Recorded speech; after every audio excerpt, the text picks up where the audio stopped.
Hoje nós vamos trabalhar o título da mensagem: As portas do inferno não prevalecerão.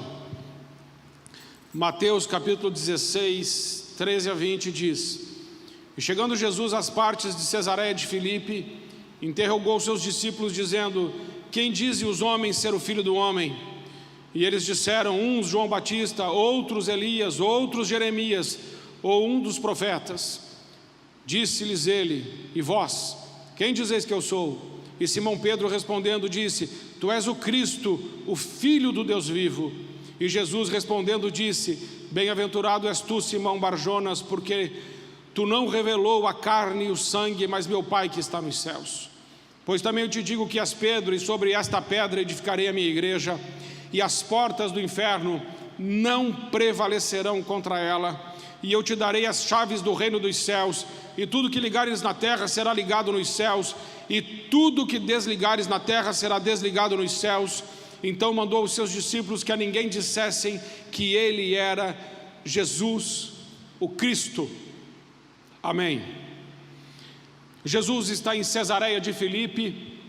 Essa cidade fica a 190 quilômetros de Jerusalém, 40 quilômetros ao norte do Mar da Galileia.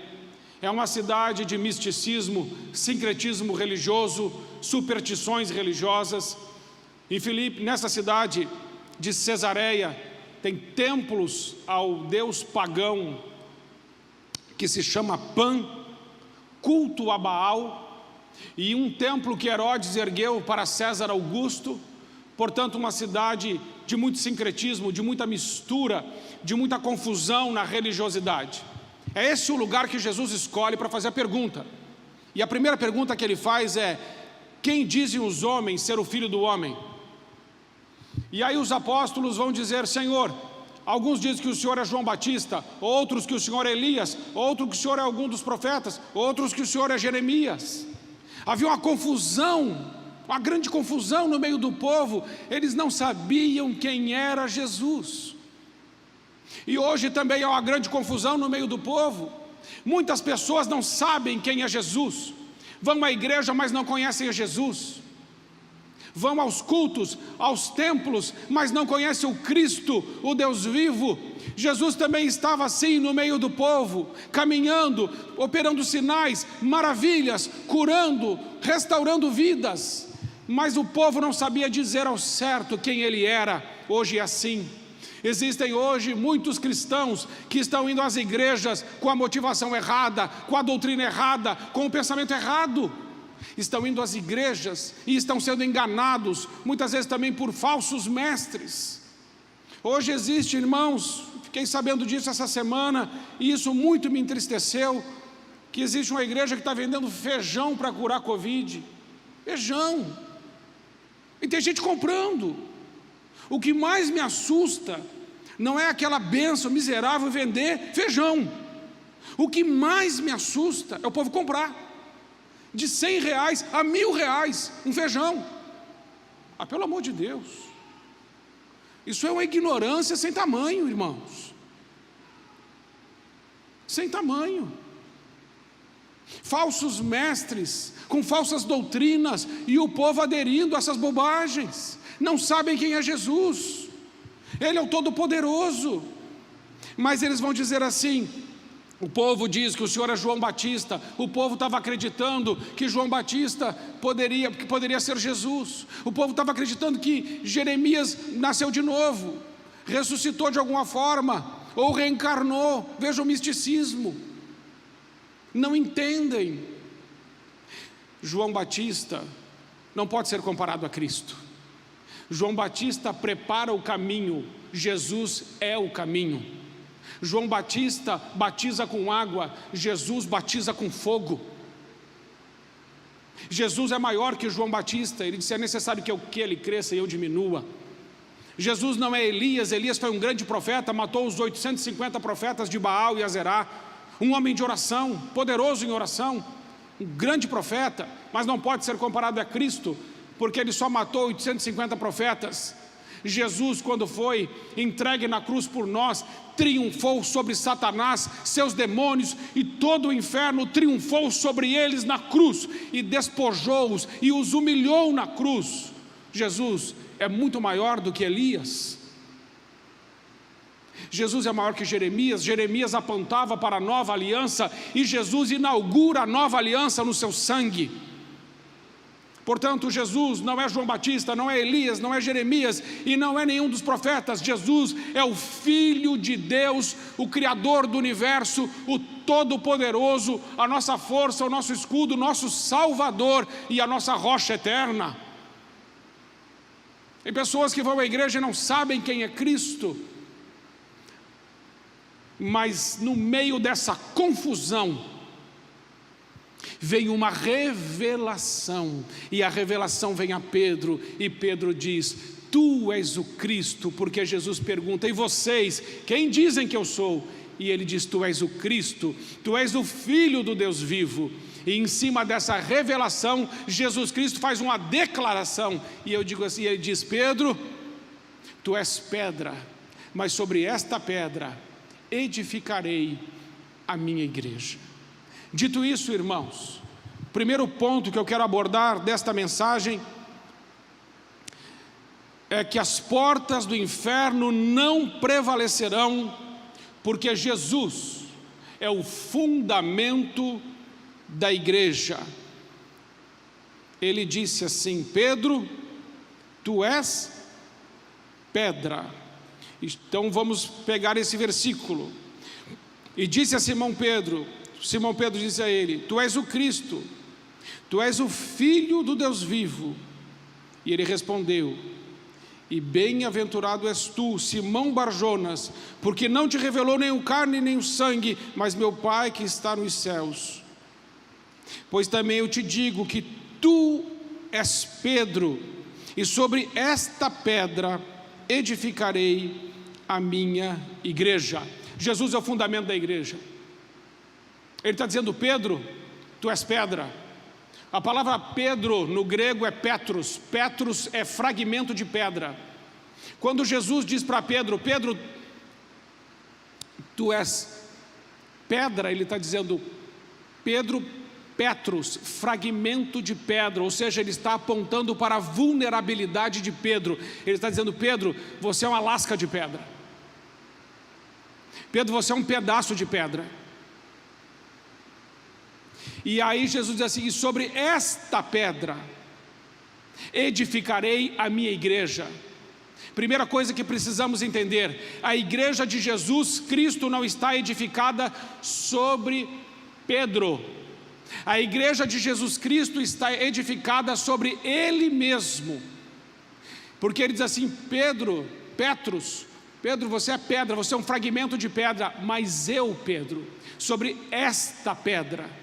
Você sabe que no português esse pronome é demonstrativo. Essa é a que está lá, esta é o que está aqui. Quando Jesus diz esta pedra, ele se refere a Ele. Eu edificarei a minha igreja, Pedro, sobre mim mesmo. E isso é muito verdade, irmãos, porque o próprio apóstolo Pedro vai dizer em Atos 4, de 11 e 12: este Jesus é a pedra que vocês construtores rejeitaram e se tornou a pedra angular. Não há salvação em nenhum outro, pois debaixo do céu não há nenhum outro nome dado aos homens pelo qual devamos ser salvos. E o apóstolo Paulo afirma: porque ninguém pode pôr outro fundamento além do que já foi posto, o qual é Jesus Cristo. 1 Coríntios 3, 11 e Deuteronômio 32, 4 diz: Ele é a rocha, as suas obras são perfeitas, todos os seus caminhos são justos. É Deus fiel, que não comete erros, justo e reto Ele é. O Salmo 118 vai dizer que Deus é a nossa rocha. A palavra rocha na Bíblia, no sentido de petra, rocha, um pedaço inteiro, é usado somente para Deus. Nunca a palavra rocha foi usada para um homem. Por isso a igreja não está construída, edificada sobre Pedro. Jesus é o fundamento da igreja, e por isso as portas do inferno não prevalecerão, porque a igreja está edificada não sobre uma pessoa, a igreja está edificada sobre Cristo. E aí Jesus nos ensina em Mateus 7:24, pois todo aquele que escuta as minhas palavras e as pratica, assemelhá-lo-ei a um homem prudente, que edificou a sua casa sobre a rocha. E aí eu quero aplicar isso na sua vida. Se você deseja que as portas do inferno não prevaleçam sobre sua vida, construa em cima da rocha, faça as coisas de acordo com a palavra de Deus, construa em cima de princípios e valores eternos, em cima da verdade que é a palavra de Deus, porque tudo que você constrói em cima da rocha não pode ser abalado.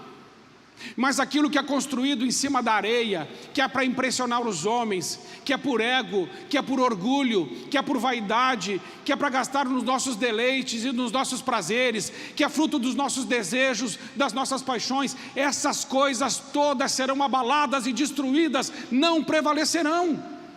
Mas o que construímos sobre a rocha permanece para sempre, o que construímos sobre a areia perecerá. Sabe o que significa construir sobre a rocha? Significa que são obras que vão para a eternidade, porque o que não é eterno é eternamente inútil. Por isso precisamos entender que aquilo que construímos em cima da rocha não é para a nossa glória, não é porque é prazeroso para nós muitas vezes, nem é porque é fácil. Nós construímos sobre a rocha porque é para glorificar a Deus, para exaltar a Deus, para erguer o nome de Jesus. Onde você está construindo? Em cima de que você está construindo?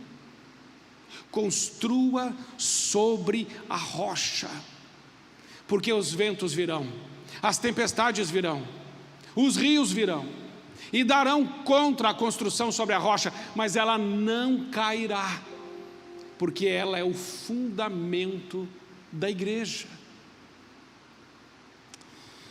Segundo lugar, as portas do inferno não prevalecem sobre a igreja. Por quê? Porque Jesus é o dono da igreja. Pois também eu te digo que tu és Pedro, e sobre esta pedra edificarei a minha igreja.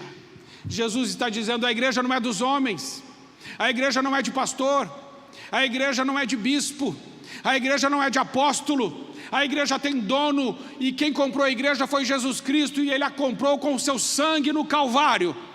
A igreja tem um dono só, e o nome dele é Jesus Cristo de Nazaré. Muito me impressiona alguns homens se levantarem como pai apóstolos, e começam a tratar a igreja como se fossem deles, e criando até a igreja franquia, que sai um monte tudo igualzinha, parece McDonald's. A igreja não tem dono, irmãos. Os homens não podem ser donos da igreja, a igreja tem um dono só, e o dono é Jesus Cristo de Nazaré, o nosso Senhor e Salvador. E aí você precisa entender uma coisa: se o dono da igreja é Jesus, e nós somos a igreja, Jesus é o nosso dono. E Jesus disse em João 10, que todos aqueles que vêm a Ele, de forma alguma Ele lançará fora, porque aquele que deu para Ele é o Pai, que é poderoso, e ninguém pode arrebatá-los das mãos dEle. Você pertence a Cristo, Satanás não pode te tocar. Você tem dono, você tem pai, você tem um Senhor que é sobre você, que comprou você, que pagou um preço na cruz por você. Existem pessoas que andam desanimadas, tristes, deprimidas, cabisbaixas, pensando assim: eu não valho nada, as coisas não acontecem comigo, eu não tenho valor. Eu quero dizer que Jesus pagou o preço do sangue dele até a última gota por você e por mim naquela cruz. Nós temos um valor altíssimo para Deus. Portanto, irmãos, não cabe para o crente baixa autoestima. Não existe posição mais elevada para um homem do que ser chamado filho do Altíssimo. E Jesus comprou a igreja com o sangue dele. Você foi comprado, você não foi comprado com dinheiro. Você foi comprado pelo precioso sangue de Jesus. Você tem dono, você pertence a Ele, e ninguém pode tirar você das mãos dEle. Você entende isso? O valor que você tem, quem você é.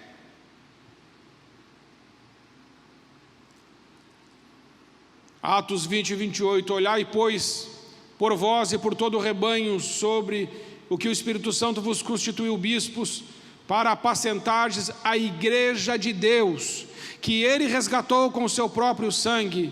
1 Pedro 2,9, mas vós sois a geração eleita, o sacerdócio real, a nação santa, o povo adquirido, para que anuncieis as virtudes daquele que vos chamou para a sua maravilhosa luz. Terceiro lugar, as portas do inferno não prevalecerão. Por quê? Porque Jesus é o edificador da igreja. Pois eu também te digo que tu és Pedro, e sobre esta pedra edificarei a minha igreja, edificarei a minha igreja. Jesus é o edificador da igreja. Sabe o que isso significa? A igreja, diz 1 Pedro capítulo 2, versículo 5, a igreja é formada de pedras vivas, nós.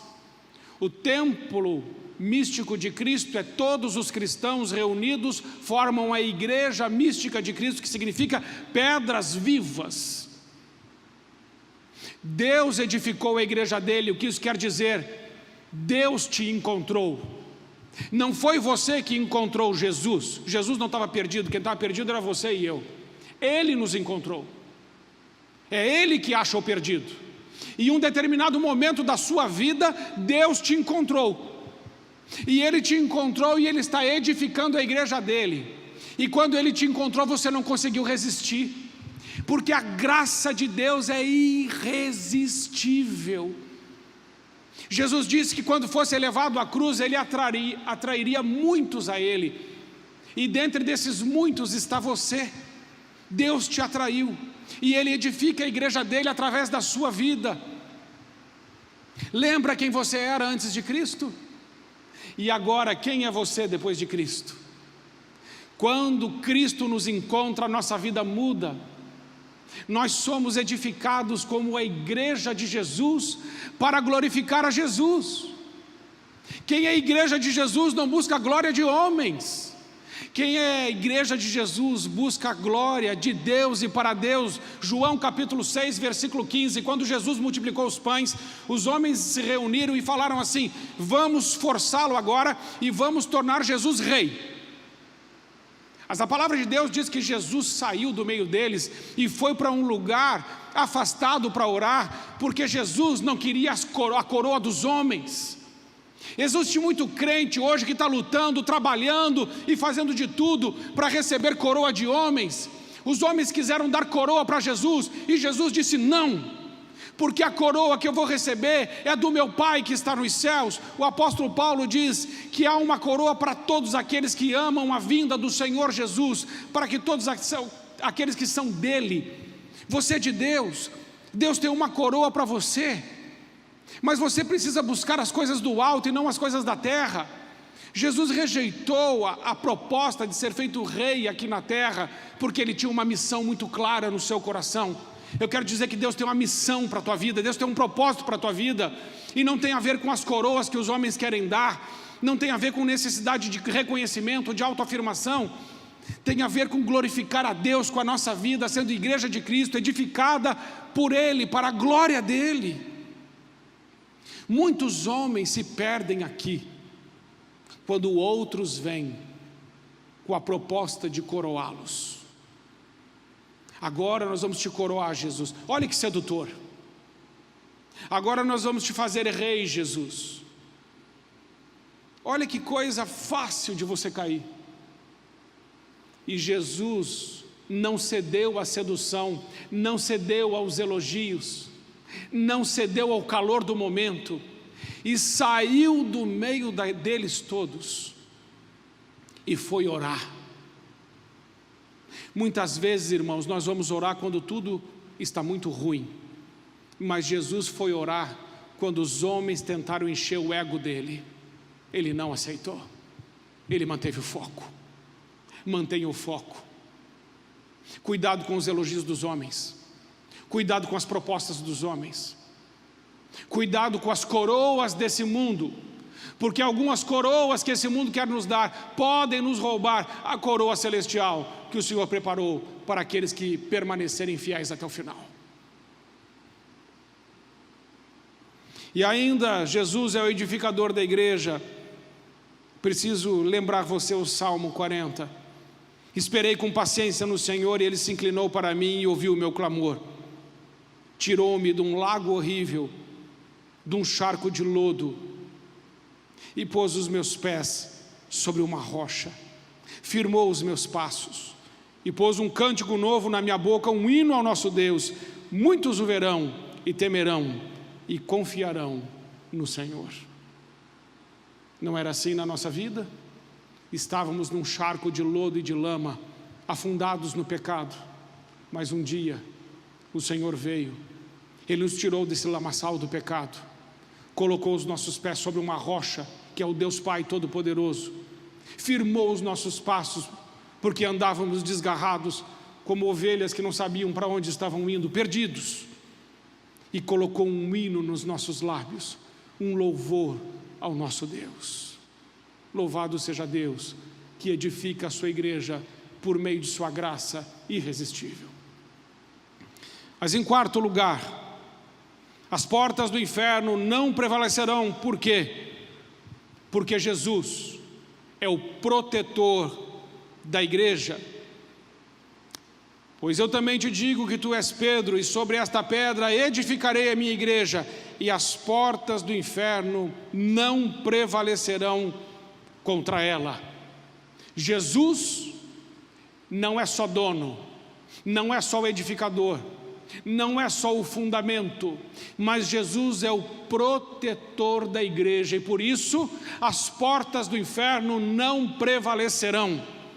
Quando Jesus morreu naquela cruz por nós, Ele destruiu, Ele desfez todas as obras do diabo, porque é isso que está escrito na palavra de Deus, que o Filho de Deus se manifestou para desfazer e para destruir as obras do diabo, e que Jesus naquela cruz, Ele cancelou o escrito de dívida que havia contra nós, cravando-a no madeiro. Ele anulou a dívida, Ele pagou o preço, Ele despojou Satanás e seus demônios, Ele os humilhou publicamente, triunfando sobre eles na cruz. Jesus se levanta como protetor da igreja. Ele é o nosso escudo, Ele é a nossa rocha, Ele é o nosso refúgio, Ele é a nossa torre forte, Ele é o nosso libertador.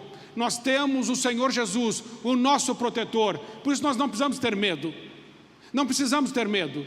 Crente não tem medo, crente tem fé, e quem tem medo está acreditando na coisa errada. Quem crê em Deus tem fé, Ele vai agir. Não tenha medo, não tenha medo, tenha fé. Existem algumas pessoas que têm medo da morte, mas irmãos, a morte visitou muitas pessoas, matou estadistas, matou governadores, matou presidentes, matou ricos, matou pobres, matou os cultos, matou os ignorantes. A morte visitou e foi matando. Mas teve um dia, irmãos, teve um dia que foi a morte que recebeu uma visita. Porque quando Jesus morreu naquela cruz, Ele desceu ao Hades, às profundezas da morte, e Ele tocou a campainha da morte, e Ele chegou lá e disse assim: agora eu estou te visitando. E Jesus matou a morte na sua morte na cruz. Por isso o apóstolo Paulo vai dizer: onde está a morte, a tua vitória? Onde está o pecado, o teu aguilhão? Vencida foi a morte no Calvário. A única coisa que a morte pode fazer com o crente é dar carona para ele até a presença do Senhor. A morte não põe medo no cristão. Cristão não tem medo da morte, porque a morte não tem mais força contra aqueles que creem no Senhor Todo-Poderoso, porque ao morrermos, ao fecharmos os olhos para essa vida e abrirmos os olhos para a eternidade, estaremos com Cristo no paraíso. Não tememos a morte. E um cristão que não tem medo da morte se torna um cristão útil nas mãos de Deus. Um cristão que não tem nada a temer, nada a perder, se torna um cristão útil e poderoso nas mãos de Deus. Que sejamos nós, irmãos, cristãos que não tem nada a perder, nada a temer, que não amamos esse mundo e nem alguma coisa que está nesse mundo, que não desejamos os títulos dos homens, nem as coroas dos homens, e que não damos bola para os elogios do mundo, mas queremos uma coisa só uma: glorificar o nome do nosso Senhor Jesus Cristo. Porque se for assim, irmãos, aí se cumprirá: se Deus é por nós, quem será contra nós? Nada pode parar a igreja de Jesus. Você é a igreja de Jesus. Nada pode te parar. A igreja de Jesus é indestrutível. Você não pode ser destruído. Ainda que destruam o nosso corpo, o nosso espírito volta para o nosso Pai. Estamos com Ele.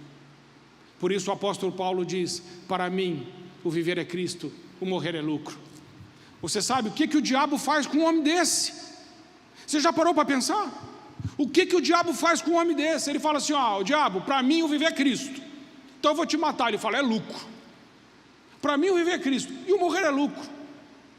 Irmãos, por isso que Paulo foi o maior bandeirante do cristianismo e o maior missionário da igreja, assim como os santos apóstolos também o foram. Assim sejamos nós, irmãos. Assim sejamos nós. Cristãos que não compram feijão para curar Covid, mas cristãos que estendem a mão e diz: seja curado em nome de Jesus. Cristão que não tem medo de orar e declarar cura, porque a cura não vem de nós, vem dele. O poder não está em nós, é dele. A glória também não é nossa, é dele. Porque dele, para ele e por ele são todas as coisas. Termino resumindo a mensagem dizendo aos irmãos o que diz o apóstolo Paulo em Romanos capítulo 8: porque nem a vida e nem a morte, nem os anjos, nem os demônios, nem a altura, nem a profundidade, nem o presente, nem o porvir, nem quaisquer das criaturas podem nos separar do amor de Deus que está em Cristo Jesus, o nosso Senhor. Amém, irmãos? Por que as portas do inferno não prevalecerão? Primeiro, Jesus é o fundamento da igreja. Segundo, Jesus é o dono da igreja. Terceiro, Jesus é o edificador da igreja. Quarto, Jesus é o protetor da igreja. A igreja de Jesus é mais do que vencedora. Vamos ficar em pé, vamos orar agradecendo a Deus por esse tempo e que essa palavra de Deus se cumpra em nós e através de nós para a glória de Jesus. Pai, em nome de Jesus, nós queremos agora, Pai, olhar para Ti e dizer: sim, Senhor, o Senhor é o fundamento, a rocha sobre a qual a igreja está edificada. Onde está Cristo, ali está a igreja. Senhor, nós queremos dizer que nós não edificaremos sobre a areia, mas queremos edificar sobre a rocha. Isso significa, queremos, Senhor, construir obras que glorificam o Teu nome e ficam para a eternidade. Pai querido, sabemos que nós não somos donos da igreja, mas a igreja tem um só dono, aquele que morreu por ela e a comprou com o seu sangue. Obrigado, Senhor Jesus, porque nós somos Teus, propriedade exclusiva do Senhor Jesus. Obrigado, Pai, nessa noite, porque o Senhor é o edificador da igreja. E um dia o Senhor nos encontrou perdidos em nossos pecados, no lamaçal do pecados, desorientados, sem Deus no mundo, tristes, deprimidos, amargurados, feridos. Mas o bom pastor nos achou, nos restaurou, nos curou e nos levantou como pedras vivas do Senhor. Pai, muito obrigado. Nós não temos medo do inferno, nem do diabo, nem de qualquer coisa, porque o protetor da igreja é Jesus Cristo, nosso Senhor. O guarda de Israel não dorme e nem cochila, Ele está em pé, Ele olha por nós, Ele cuida de nós, Ele zela por nós. Senhor, obrigado, porque os Teus olhos estão sobre a Sua igreja, sobre nós. Pai, nós pedimos, ajuda-nos, Senhor, a sermos uma igreja poderosa, que não se acanha, que não se intimida, que não recua, que não se intimida, mas uma igreja ousada, corajosa, cheia do Espírito Santo, que é poderosa para fazer o inferno recuar e o nome de Jesus ser glorificado. Concordamos, Senhor, que dos nossos lábios sairão palavras inspiradas por Ti, e que quando passarmos por lugares aonde está sendo invocado o nome do diabo, nós declararemos que esses lugares fecharão, e esses lugares serão arrasados, destruídos. Essas pessoas desses lugares serão libertas, resgatadas, salvas, e nos lugares de morte haverá vida, nos lugares de trevas haverá luz, nos lugares de ódio haverá amor, porque aonde a Tua igreja anda, o bom pastor está na frente. Pai, consagramos nossas vidas, consagramos nossas famílias, consagramos nossa cidade, nosso estado, nossa nação, e pedimos, Senhor, ajuda-nos. Nós não sabemos, Senhor, como fazer, mas o Senhor pode nos liderar e nos ensinar os caminhos. Ajuda-nos a ser uma igreja que o Senhor tem alegria, uma igreja cheia de amor, uma igreja cheia do Espírito Santo, uma igreja onde há liberdade, onde há presença, onde há poder, neste lugar e fora deste lugar. É a nossa oração, agradecidos